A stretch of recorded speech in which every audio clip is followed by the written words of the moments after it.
100년 만에 홍수라고 보도를 하는 것을 보았습니다. 결혼을 앞둔 신혼부부가 결혼도 하지 못하고 결혼 후에 살려고 하던 집이 물에 떠내려가는 것을 보아야만 하는 이런 비극이 지금 이 땅에 벌어지고 있습니다. 집들이 잠기고 집들이 떠내려가고, 우리 가까운 체스터 힐에서는 미니 토네이도, 우리가 이 호주 땅에서 별로 들어본 적이 없는 그 자연현상으로 30채의 집이 부서졌다라고 하는 그런 보도도 듣습니다. 여러분, 눈에 보이는 자연적인 재난으로 말미암아 눈에 보이는 파괴가 일어나는 것은 우리가 굉장히 신경을 씁니다. 큰일 났다라고 생각합니다. 또 이런 재난들을 보면서 우리의 기도도 간절해집니다. 하나님, 비를 멈추어 주십시오. 이 재난을 그치게 해 주십시오. 그런데 보이지 않는 가운데 공동체를 파괴하는 이런 심각한 죄악의 문제에 대해서는 저희들이 수수방관하고 신경 쓰지 않고 지날 때가 참 많이 있습니다. 집이 무너지고 떠내려가는 것보다 더 큰 문제는 가정이 파괴되고 있는 것입니다. 하나님의 집인 교회도 무너져 내리고 있는 것입니다. 백성들의 집인 국가가 붕괴되고 무너져 내리는 그런 위기가 있는 것입니다. 여러분, 오늘 이 시대의 위기의 문제에 대해서 오늘 저와 여러분에게 주신 말씀을 통해서 하나님께서 경고하시고 해답을 제시하기를 원하고 계십니다. 진정한 우리의 문제를 발견하지 못하면 그걸 자꾸 반복하게 돼요. 여러분, 오늘 이 시대의 위기를 진단하면서 많은 사람들이 이구동성으로 하는 말이 있습니다. 제가 지금 서론에서 말씀하는 건 전부 다 보도되거나 논문으로 발표되었거나 다른 사람들이, 이 세상 사람들이 오늘 이 현실을 개탄하면서 말세라고 하면서 하는 이야기들입니다. 현재 우리나라는 가정과 학교, 사회와 심지어 교회 안에 마땅히 세워져야 할 권위가 무너져 가면서 엄청난 혼돈 속에 빠져들어가고 있다. 가정에서의 부모, 학교에서의 교사, 직장에서의 상사, 군대에서의 상관, 나라에는 대통령의 권위가 무너지고 있으며 한국교회 목회자의 권위마저 땅에 떨어져 나뒹굴고 있다. 그렇게 진단을 하고 있습니다. 여러분, 진정한 권위를 찾아보기가 어렵게 되었습니다. 누구를 믿고 신뢰하겠는가? 그 인간들이 보여주는 그런 부정적인 모습들 때문에 여러분, 아기와 함께 목욕물을, 더러운 목욕물을 통째로 갖다 버리는 이런 일이 일어납니다. 그래서 가정이 붕괴됩니다. 학교가 붕괴됩니다. 교회가 붕괴됩니다. 국가가 붕괴되는 그런 일이 일어나고 있습니다. 여러분, 진정한 권위가 무너질 때에 나타나는 또 다른 폐해는 뭐냐면, 권위 비슷한 것 같은데 가짜인 권위주의가 판을 치게 되는 거예요. 근데 재미있습니다. 권위를 지키기 위해서 나타난 게 권위주의인데, 사실은 이 가짜 권위 행사하는 권위주의 때문에 사실은 공동체가 붕괴된다는 것입니다. 한편으로는 진정한 권위가 무너지는 여기에서부터, 또 다른 편에는 이것 때문에 가짜 권위를 내세우는 권위주의가 득세하는 이것 때문에 공동체는 같이 무너져 내리는 이런 위기 가운데 있게 되는 것입니다.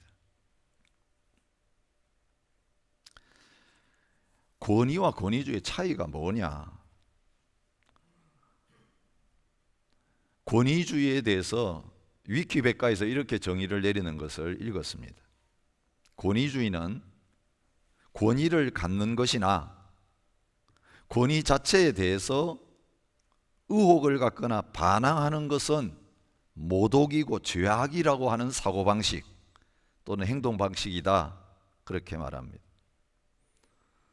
어떤 일을 권위의 맹목적으로 의지하여 해결하려고 하는 행동 양식이나 사상, 자신보다 상위의 권위에는 강압적으로 따르는 반면 하위의 것에 대해서는 오만 거만하게 행동하려는 심리적인 태도나 사상이다, 이렇게 정의를 합니다.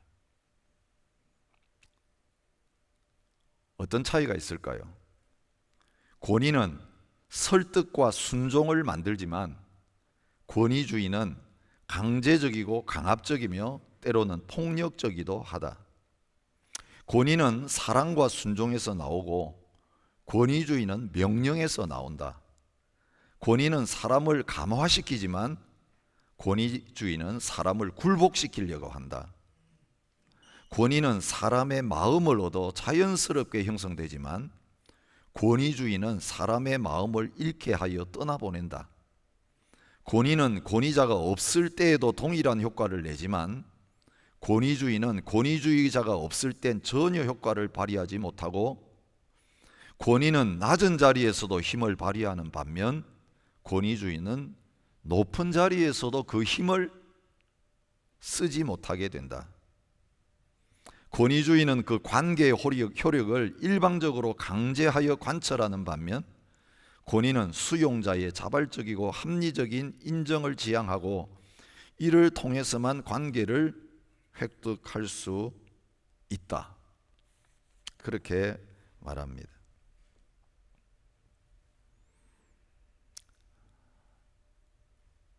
오늘 우리가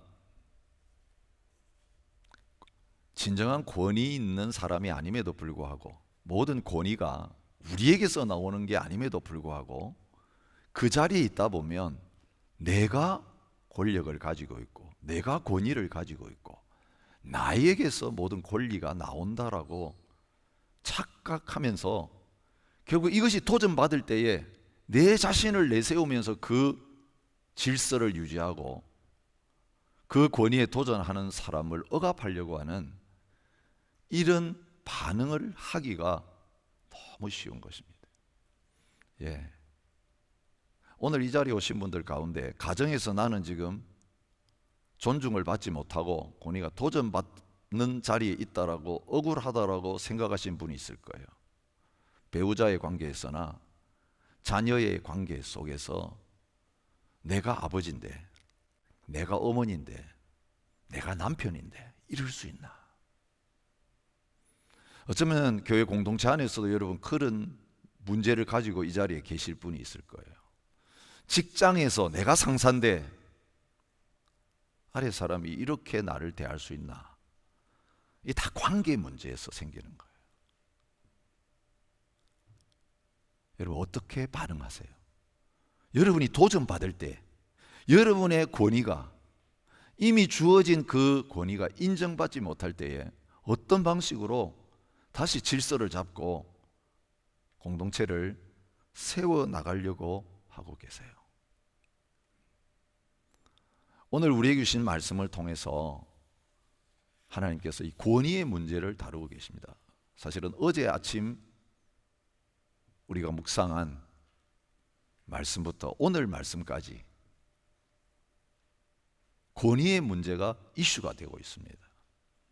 예수님이 성전에 올라가셔가지고 성전을 청결하게 하시는 바람에 그 성전의 주인 노릇하던 사람들이 예수님으로부터 자기 권위가 도전받았다, 그렇게 느꼈습니다. 그때부터 어떻게 했습니까? 예수님 제거 작전이 시작이 되었습니다. 근데 재미있죠? 예수님 죽이기 위해서 그들이 쓴 전략은 무엇입니까? 질문하는 것이었어요. 그리고 대답을 어떻게 하는가에 따라서 예수님을 함정에 빠뜨리려는 그런 방법을 썼습니다. 그래서 어제 말씀에 오늘 말씀도 예수님과 그들 사이에 질문과 대답이 반복되고 있는 것을 볼 수 있습니다. 사실 그들의 관심은요, 질문을 해놓고 세금 문제에 대해서 답을 받고 싶습니다. 부활 문제에서 답을 받고 싶습니다. 이게 아니었다는 거예요. 여러분, 우리 사람끼리도 그런 거 있잖아요. 어떤 사람이 나한테 찾아와가지고, 아니면 가정 안에서도 부부 사이에, 아니면 자녀들이 우리 엄마 아빠한테 와가지고 뜬금없이 이상한 질문을 턱 던질 때가 있잖아요. 그 말만 듣고 반응하면 실패합니다. 우리 뭘 살펴야 됩니까? 왜 이런 질문을 하지? 그 사람의 속내를 알아야 되는 거예요. 여러분, 말은 오고 가는데 마음은 하나도 전달되지 않는 대화가 있을 수 있어요. 겉만 가지고 말만 붙들고 이야기하니까 말싸움밖에 되지 않는 거예요. 문제는 해결 안 돼요. 문제는요, 그 말에 있는 것이 아니라 관계에 있어요. 왜 이런 말을 하는가? 그 사람의 의도를 알면 바른 반응을 할 수 있는 거예요. 무슨 권위로 이런 일을 당신은 합니까? 그들이 질문을 던졌지요. 거기 뭐가 포함되어 있습니까? 우리 권위 건드리지 마. 그들은 사내들인 공회의 회원들이었어요.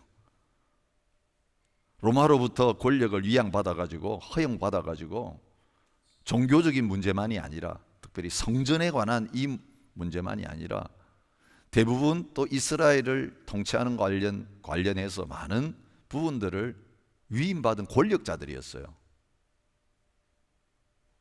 그런데 그 권력의 핵심이라고는 성전에 들어와가지고 자신 허락도 없이 자신들이 이권이 걸린 그 장사를 중단시키는 이 불법적인 행동을 예수님이 한 거죠. 권위가 손상됐다고 느낀 것입니다. 그리고 자기 권위를 지키기 위해서 너 무슨 권위로 하느냐, 이 새파란 젊은이, 30세밖에 안 된 이 새파란 젊은이가 그렇게 도전한 것입니다. 여러분, 그들의 권위가 손상됐다고 생각했을 때 그들이 보인 반응이, 그들이 진정한 권위를 행사하는 사람들이 아니라 권위주의, 이 종교적인 영역에서 그 권위주의가 행사되는 걸 요즘 말로 하면 교권주의라고 그러는 거예요. 믿음의 세계 안에서 그런 일이 났어요. 이 사람들은 유대교의 최고 지도자들이었습니다. 하나님의 말씀 가르치는 자들이고 해석하는 자들이에요. 종교의 행사인 제사를 성전에서 집행하는 사람들이었어요. 이 사내들인 공회의 사람들이 누굽니까? 대제사장들, 서기관들, 그리고 장로들이었습니다. 영적인 최고 지도자들이었습니다. 하나님과 다 관련된 사람들입니다. 근데 예수님은 요한복음에서 정확하게 진단하세요. 너희들이 하나님을 공경하는 게 아니다. 하나님을 섬기고 있는 게 아니다.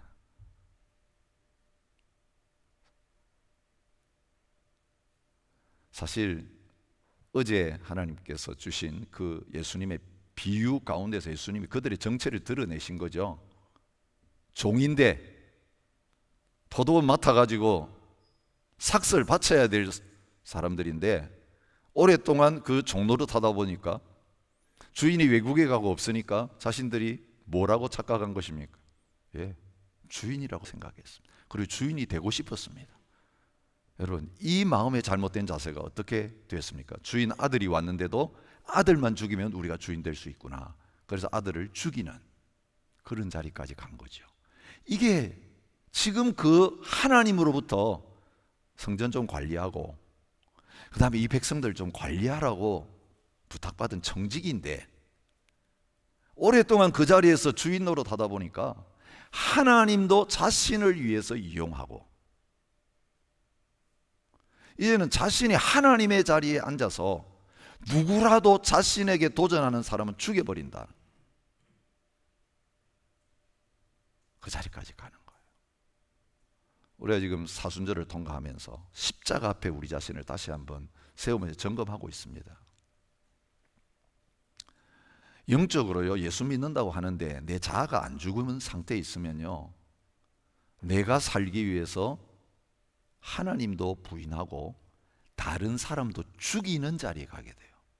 둘 다 주인 노릇할 수는 없잖아요. 두 주인을 섬길 수는 없잖아요.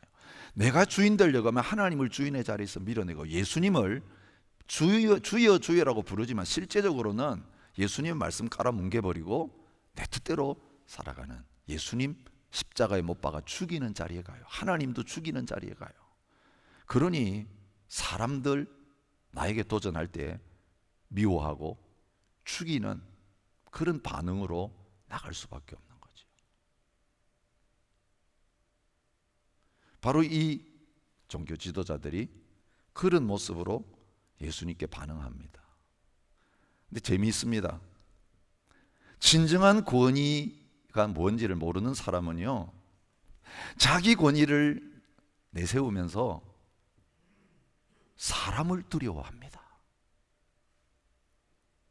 여러분, 진정한 권위를 가진 사람은 두려워할 자가 없어요. 하나님만 두려워하면 돼요. 사람 두려워하잖아요. 그런데 이 사람들은 자기가 하나님의 자리에 앉아가지고 모든 것을 하면서 지금 예수님을 죽이는 게 쉬운 방법으로 죽일 수 있는데 왜 그렇게 하지 못합니까? 오늘 성경에 분명하게 말하고 있죠. 백성을 두려워하더라. 예수님은 그 중심을 정확하게 아셨어요. 무슨 권위로 이렇게 하느냐 물었을 때에 세례 요한의 세례가 하나님으로부터냐 사람으로부터냐 질문 받았는데 대답은 안 하시고 거꾸로 질문을 하시면서 그들의 입을 딱 막아버리셨어요. 뭘 하셨습니까? 백성들 두려워하는 허약하기 짝이 없는 존재인 것을 아셨어요. 겉으로는 하나님처럼 위엄을 가지고 조금이라도 우리의 권세를 건드리면 가만두지 않겠어 아주 강한 것처럼 보이는데 그 속에는요 진짜 권위가 없기 때문에 백성들이 어떻게 할까 여기에 휘둘리는 그런 사람에게 매여 있는 존재인 것을 아셨어요. 사람으로부터라 하면 백성이 요한을 선지자로 인정하니 그들이 다 우리를 돌로 칠 것이라 하고, 돌로 치는 건 뭘 뜻합니까? 자기 자리에서 쫓겨나는 걸 의미해요. 권위주의자들의 제일 큰 두려움은 뭐냐면 그 권위 있는 자리에서 쫓겨나는 것이 두려운 거예요.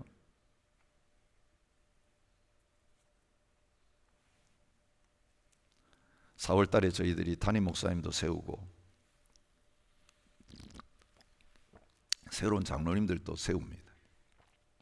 권위 있는 자리에 세워지는 거잖아요. 하나님께서 주신 권위 있는 자리. 제가 독일에서 목회할 때 저희 교회에 직분자 세우는 일이 있어서 노회에서 목사님이 오셔가지고 그 예배를 인도하면서 말씀을 전했는데 그 직분에 임직받는 분들을 향하여 전한 그 말씀이 지금까지 제 머리에 남아있고 저에게도 남아있습니다. 여러분이 진짜 하나님의 종인지 아닌지 알 수 있는 방법이 있는데 여러분 지금 임직받아가지고 섬기다가 이제 그만두라고 하는 상황이 왔을 때 하나님이 시키셔서 하는데 하나님으로부터 교회로부터 당신 그만두세요라고 할 때에 아무 서운함이나 상처받는 일이 없이 그만둘 수 있으면 당신들 하나님의 종 맞습니다.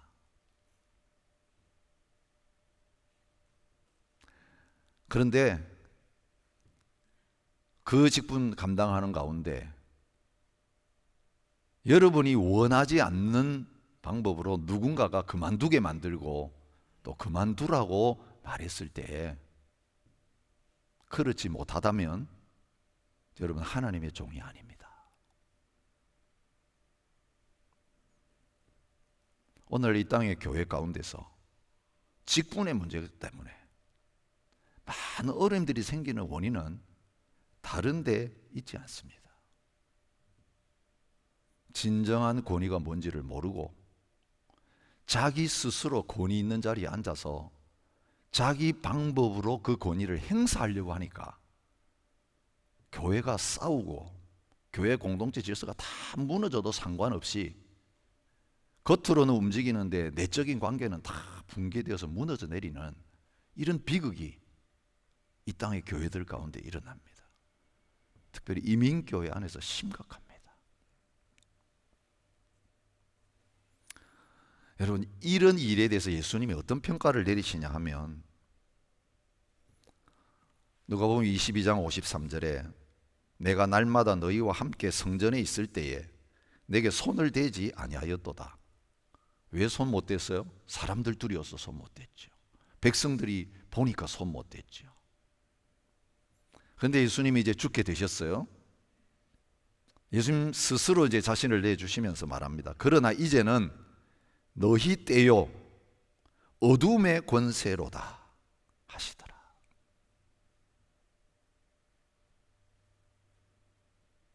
그들이 받아서 행사하고 있는 권위는 사실 하나님께로부터 온 게 아니라 마귀가 주는 그 권세를 받아가지고 마귀적인 방법으로 행사하고 있다. 예수님 그런 진단을 내리셨어요. 이제 어둠의 권세다. 이제 너희들 마음대로 해라. 그 손에 자신을 주면서 그렇게 말씀하시는 거예요.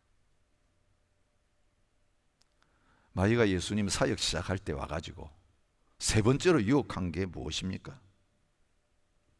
이 모든 권위와 그 영광을 내가 내게 주리라. 이것은 내게 넘겨준 것이므로 내가 원하는 자에게 주노라. 마귀가 예수님에게 한 말이에요. 내게 절하기만 하면 이거 주겠다. 예수님 거절하셨어요. 세상이 주는 권세, 사람이 주는 권세, 마귀가 주는 권세 내 필요 없다. 하나님께만 절하고 하나님이 주시는 진정한 권위를 내가 받겠다. 근데 세상에 종교 권력의 자리에 앉아있던 그들, 예수님이 진단하실 때는 어둠의 권세였어요. 자기 방법으로 받아서 자기 방법으로 유지하고 그것을 지키는 존재에 불과했다는 것입니다. 그래서 예수님에게 교묘한 질문을 오늘 던지고 있는 거예요. 가이사에게 세금을 바치는 게 옳습니까? 그렇지 않습니까? 오늘 그들의 질문에 대해서 예수님이 간파하셨습니다. 그 관계를 아셨다고 했습니다. 관계, 교활함, 간교함 그런 거예요. 누가 교활합니까? 누가 간교합니까? 예, 하와를 유혹하여 범죄에 빠뜨리게 했던 그 사탄, 뱀, 가장 간교한 자였습니다. 질문이 아주 간교합니다. 정신 바짝 차리지 않으면 말려듭니다. 그래서 저희들이 당합니다. 이미 성전 청결케 하시는 거 보고 죽이려고 계획했습니다. 기회를 어떻게 노리고 있습니까?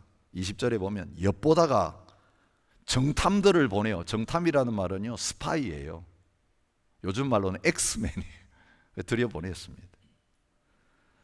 스스로 의인인 체 하면서 예수의 말을 책잡았다라고 합니다. 말은 얼마나 교묘합니까? 선생님, 사실은 예수님 랍비 아니세요. 무슨 권위로 너가 가르치냐? 그들이 도전했는데 겉으로 와가지고 선생님, 랍비예요. 그렇게 떠받듭니다. 우리가 아노니 당신은 바로 말씀하시고 가르치시고 사람을 외모로 취하지 아니하시고 진리로서 하나님의 도를 가르치시나이다. 속으로는 미워하고 죽이려고 하면서 앞에서는 침 바르게 입에 침을 바르면서 거짓말을 합니다. 높입니다. 마태복음에서는 이들을 이렇게 평가합니다. 어떻게 하면 예수의 말이 올무에 걸리게 할까 상의하고 대화하면서 함정을 파놓고 있고 올무를 파놓고 거기에 걸리게 위에다가 위장수를 쓰고 있는 거예요. 가이사에게 세금 바치는 게 옳습니까? 바치라고 하면 어떻게 됩니까? 가이사의 세금 때문에 원한이 가득하 있는 이 백성들에게 버림을 당하는 거예요. 백성들의 기대를 저버리는 거예요. 바치지 말라고 하면 어떻게 됩니까? 로마 당국의 권위에 도전하는 것이 되기 때문에 불법자가 되는 것입니다.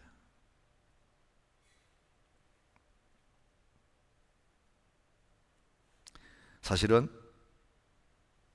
정치적인 문제로 고소를 해서 예수를 총독의 다스림과 권세 아래 넘기려고 하는 술책이 거기에 있었습니다. 그들이 기대했던 대답은 뭘까요? 다치지 말라고 하는 것입니다. 그러면 자신들의 목적이 끝납니다.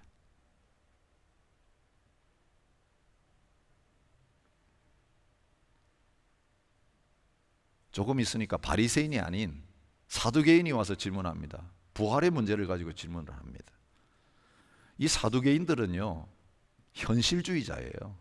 바리새인은 부활을 믿는 사람인데 사두개인은 부활 없다고 생각합니다. 현실이 전부다. 죽으면 끝이다. 그런 이 사람들이 어떤 사람들이었습니까? 정치 권력에 눈이 팔려 있는 사람이에요. 성전도 사실은 그들이 지배하고 있었어요. 이 세상이 전부니까, 세상의 복이 전부고 세상의 권력이 전부니까 죽음 다음에 하나님의 심판 이런 거 생각도 안 하고 살아있는 동안 높아지고 살아있는 동안 힘을 가지고 있어야 된다. 그걸 합리화하기 위해서 예수님 종교적인 문제로 걸고 넘어지기 위해서 찾아왔어요. 정치적인 문제, 종교적인 문제 가지고 예수님을 함정에 빠뜨리려고 한 거죠. 재미있는 것은 이 바리새인들과 사두개인들은 원수들인데 예수님 죽이는 데는 똑같았습니다.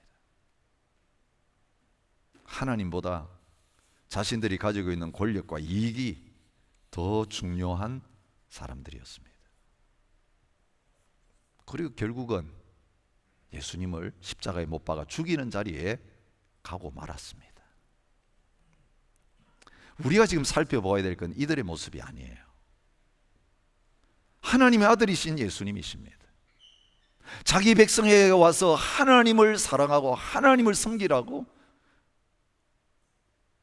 하나님의 자리에 있는 그 지도자들과 하나님 떠난 백성들에게 아버지께 돌아오라, 하나님께 돌아오라고 메시아가 되셔서 예수님이 말씀도 전하시고 사역도 하셨습니다. 그리고 마지막에 예루살렘에 오셔가지고는 그 권력의 핵심, 중심지인 예루살렘에서 나귀 타고 오시면서 호산나, 예수님이 진짜 평화를 위해서 오시는 왕인 것을 드러내면서 왕 노릇을 하고 계세요. 성전에 와서 다 제거하시고 내 아버지의 집이다. 말씀의 권위를 가지고 그들의 죄를 책망하시고 그렇게 자신이 하나님의 아들이시고 왕이신 것을 증거했습니다. 그런데 이 바리새인들, 서기관들, 사두개인들, 장로들의 거친 도전을 받습니다. 여러분, 인간들이 하나님의 아들이신 예수님의 도전을 받는 것이 심각한 문제입니까? 진짜 하나님의 아들이신 예수님이 이 인간들의 도전을 받는 것이 심각한 문제입니까?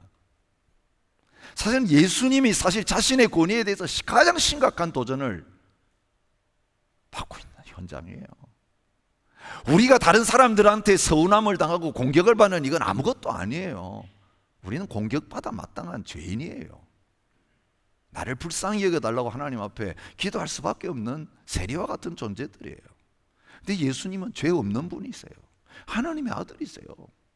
근데 감히 예수님께 도전해요? 예수님을 죽이려고 그래요? 예수님을 책잡아요? 여러분, 오늘 예수님이 대답하신 그 내용보다 더 중요한 게 뭐냐면, 우리 같으면 너 나를 뭘로 알아? 내가 하나님의 아들이야. 한번 증거해 볼까? 천사들 내려와가지고 팍! 옛날에 뭐 기적 행하시는 것처럼 천사들 동원해가지고 그냥 놀라운 일을 행하면 그거 딱 꼼짝 못하게 할 수 있고, 그다음에 그들의 입을 벙어리 되게 하실 수 있고 소경되게 하실 수 있을 뿐만 아니라 그냥 죽여버리실 수도 있어요. 그 성전 그냥 허물어 버리게 하실 수도 있는 분이 주님이세요. 도전을 받고 계세요. 이 인간들, 이 사악한 바리새인들, 사두개인들, 대제사장들, 장로들에게 도전을 받는 그 치욕스러운 현장에서 주님은 자기 권위를 안 내오셨어요. 오늘 이 두 가지 대답을 하시면서 예수님이 이 땅에 오셔가지고 말씀을 전하시고 능력을 행하셨어요. 여러분, 이 권위라는 말, 권세, 권리, 권한 다르게 많이 번역이 됐어요. 엑수시아 뜻은, 원어는 똑같아요. 예수님이 이 땅에 오셔서 하나님의 아들로 사시면서 구원의 역사를 이루시면서 어떤 분으로 사셨습니까? 우리가 지금 이 사순절에 계속 생각하는 종으로 사셨어요. 낮아지셨어요. 권리를 행사하실 수 있는 분이셨어요. 최고의 권세를 가지신 분이었지만 도전을 받을 때에 자신의 권위를 내세우신 게 아니라 하나님의 권위를 내세우셨어요. 세금 문제에 대해서 어떻게 대답하십니까? 가이사의 것은 가이사에게, 하나님의 것은 하나님께 바치라. 로마의 속국인 유다에서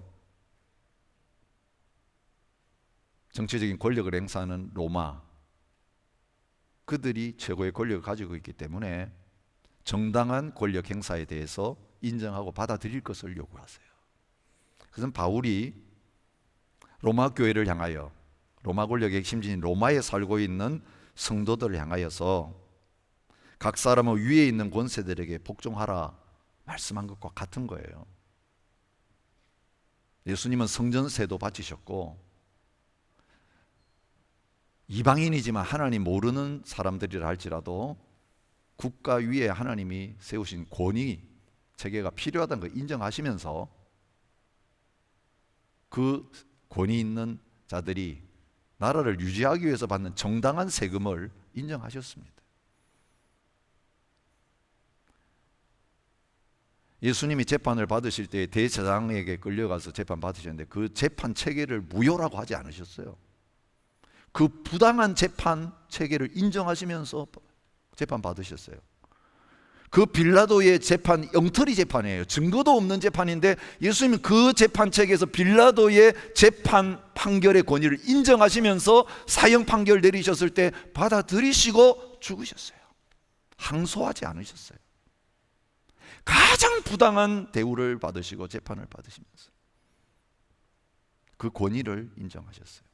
근데 더 중요한 게 있어요. 이 세상 권위 누가 준 겁니까? 하나님이 주신 거예요.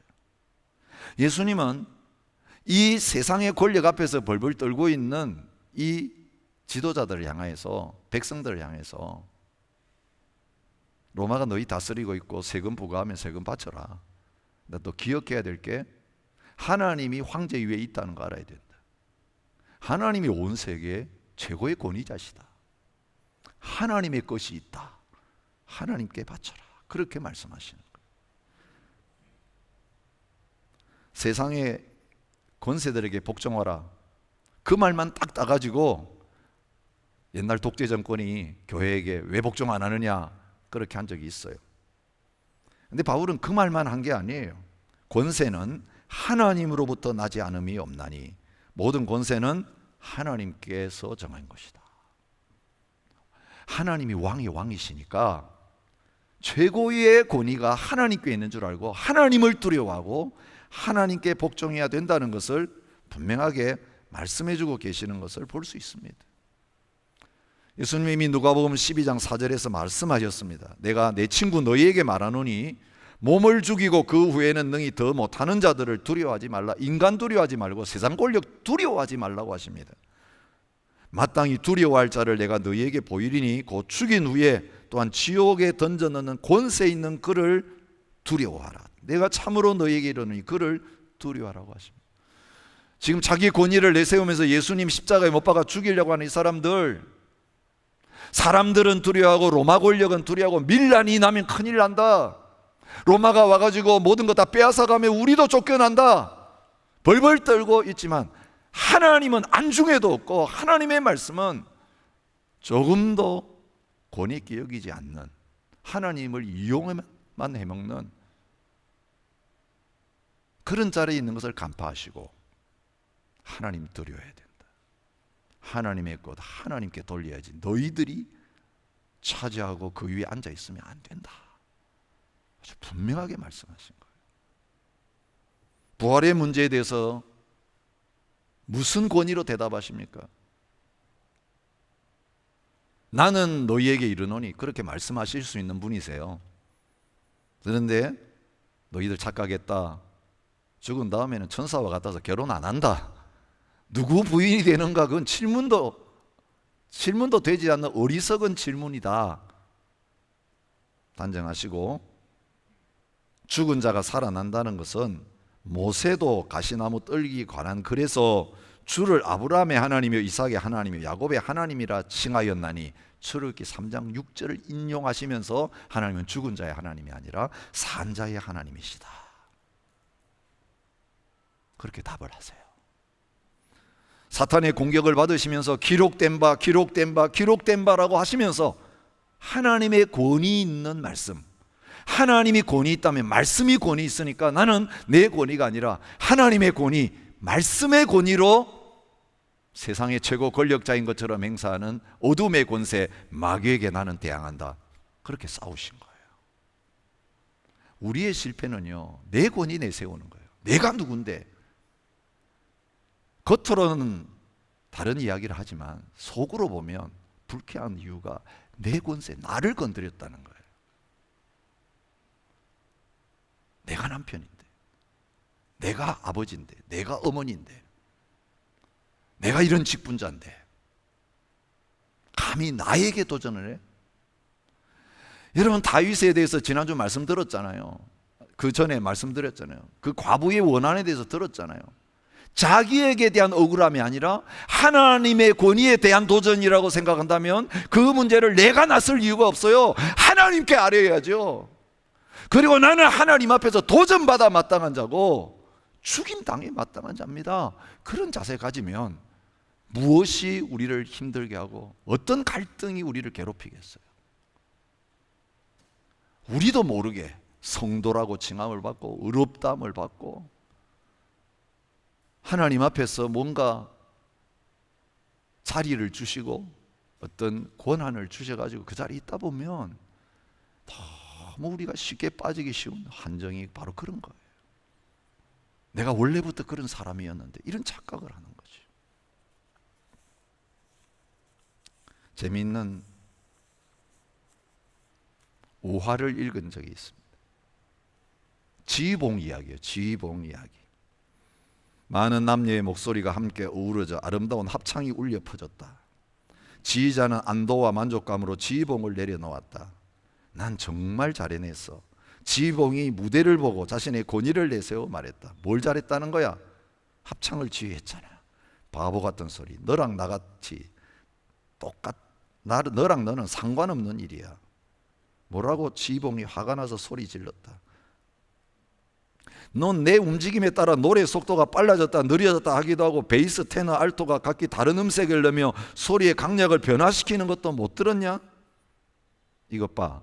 너의 주인이 그의 명령을 전달하기 위해서 너를 쓴 것뿐이라고. 넌 아무것도 아니야. 너 날 부러워하는 거지. 그래서 질투하는 거지.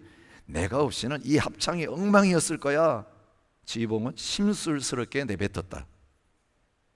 그때 지휘자가 일어나서 지휘봉을 들지 않은 채 다시 합창을 시작하도록 준비하라는 신호를 보냈다.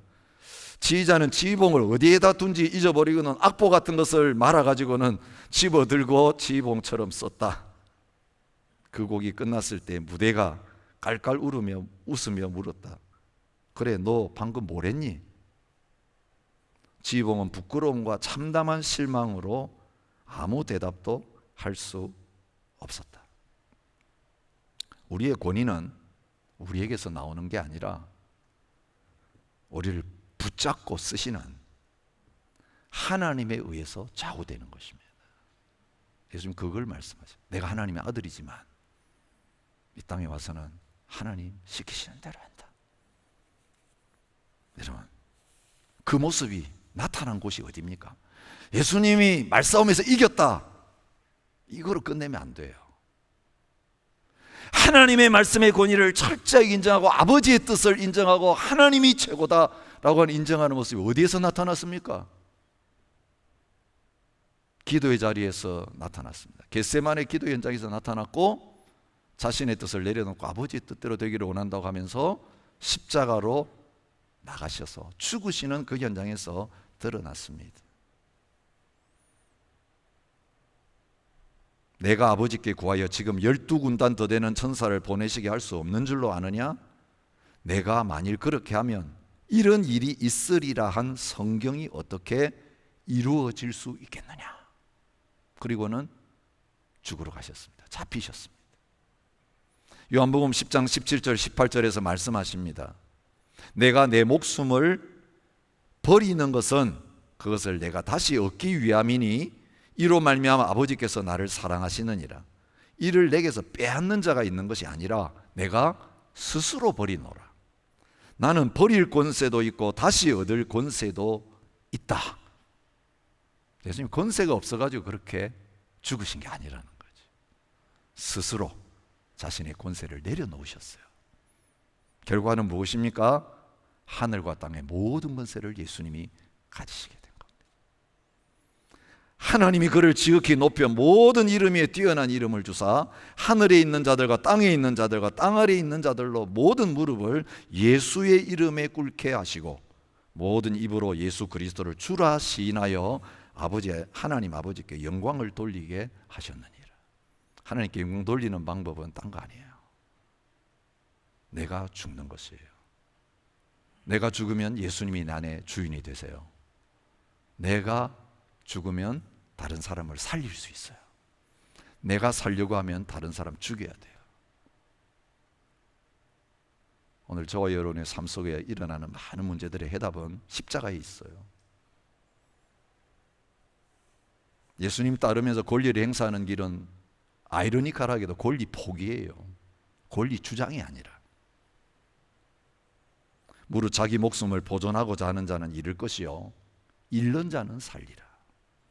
자기 권리 주장했던 사내들인 공회 권력자들은 예수님 죽였습니다. 자신의 권리를 포기하고 죽으셨던 예수님 십자가로 우리를 살리셨습니다. 바울은 예수님의 제자로서 그를 따르면서 그의 평생의 삶 속에서 사도지만 모든 교회에 세운 설립자지만 나중에 배신당하고 너 사도 맞냐? 그 질문까지 들으면서 낮을 대로 낮은 자리에 있었지만 어떻게 행사했습니까? 그리스도의 사랑이 우리를 강권하시는도다. 우리가 생각하건대 한 사람이 모든 사람을 대신하여 죽었은즉 모든 사람이 죽은 것이라. 그가 모든 사람을 대신하여 죽으심은 살아있는 자들로 하여금 다시는 그들 자신을 위하여 살지 않고 오직 그들을 대신하여 죽었다가 다시 살아나신 이를 위하여 살게 함이니라. 우리는 그리스도의 사도로서 마땅히 권위를 주장할 수 있으나 도리어 너희 가운데서 유순한 자가 되어 유모가 자기 자녀를 기름과 같이 하였다. 주께서 주신 권세는 너희를 무너뜨리려고 하신 것이 아니요 세우려고 하신 것이니 내가 이에 대하여 지나치게 자랑하여도 부끄럽지 아니하리라. 여러분, 내 자신을 내려놓지 않으면 찬양할 수 없습니다. 하나님께 영광 돌릴 수가 없습니다. 그래서 서로 이기겠다고 싸움박질 하면서 교회가 하나님께 영광을 돌리지 못하고 하나님의 영광을 땅바닥에 던지는 일들을 하고 있는 거예요. 우리 가정에서 그렇게 있는 거예요. 그렇게 하고 있는 거예요.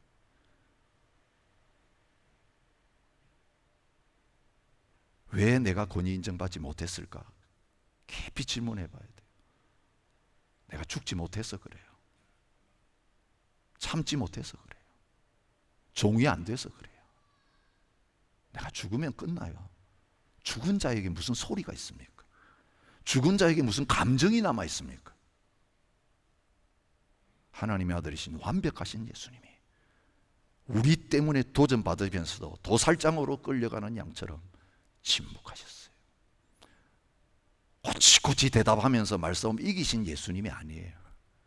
오해하지 마세요. 하나님의 권위, 말씀의 권위 드러내신 다음에는 그가 드러내신 그 권위에 순종해서 죽으러 가셨어요. 그래서 이기셨어요. 어둠의 권세를 이기시고 사랑과 섬김의 권위로 저와 여러분들 지금도 다스리고 계세요. 칼 들고 믿으라고 찾아오지 않으셨어요. 회초리 들고 우리 왜 말 안 듣냐고 때리지 않으시는 예수님이세요. 오래 참으시고 기다리시고 우리 위에 눈물을 흘리시고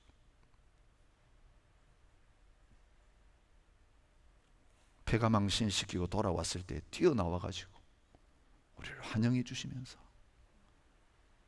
우리에게 주님 당신이십니다, 그 말 듣기를 원하세요. 오늘 저와 여러분의 삶 속에 주인 되신 그 예수님, 저와 여러분들을 통해서 진정한 권위가 뭔지를 드러내기를 원하고 계세요. 권위가 도전받는 현장에 있을 때에 진짜 권위를 드러낼 수 있는 기회입니다. 오늘 교회가 세상으로부터 도전받고 있어요. 예수 믿는다는 것이 자랑이 아니라 이제는 부끄러움이 되는 현실이 되고 있어요. 왜 그런 자리에 있게 됐을까요? 우리가 주님이 주신 복과 은혜와 권세를 잘못 써서 그래요. 세상 굴복시키려고 했기 때문에 그래요. 가서 섬겨야 되는데, 가서 주어야 되는데 예수 이름 가지고 왕노릇하는 그런 데 쓰니까, 이 서기관과 바리새인과 같은 그 자리에 우리 서니까 오히려 거세게 도전받는 일이 일어나는 거예요. 여러분, 그 도전받는 현실을 감사하시기 바라요. 우리 낮추시기 위한 거예요. 우리 죽이시기 위한 거예요. 우리 깨뜨리시기 위한 거예요. 완전히 깨지면 주님과 연결되고 연합되어져서 하나님께 영광 돌리는 그 자리에 주님처럼 같이 서게 될 줄 믿습니다. 오늘 우리 331장 그 찬송 마음으로 한번 불렀으면 좋겠습니다. 영광을 받으신 만유의 주여, 우리가 주님 섬기겠습니다. 나는 영광 안 받겠습니다, 이런 표현이 돼야 돼요. 나에게 돌아올 영광은 없습니다.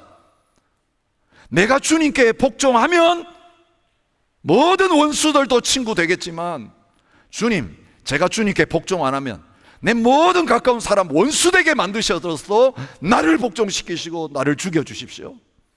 이게 오늘 우리의 찬양에서 주님 앞에 고백해야 될 믿음인 것이라고 생각합니다.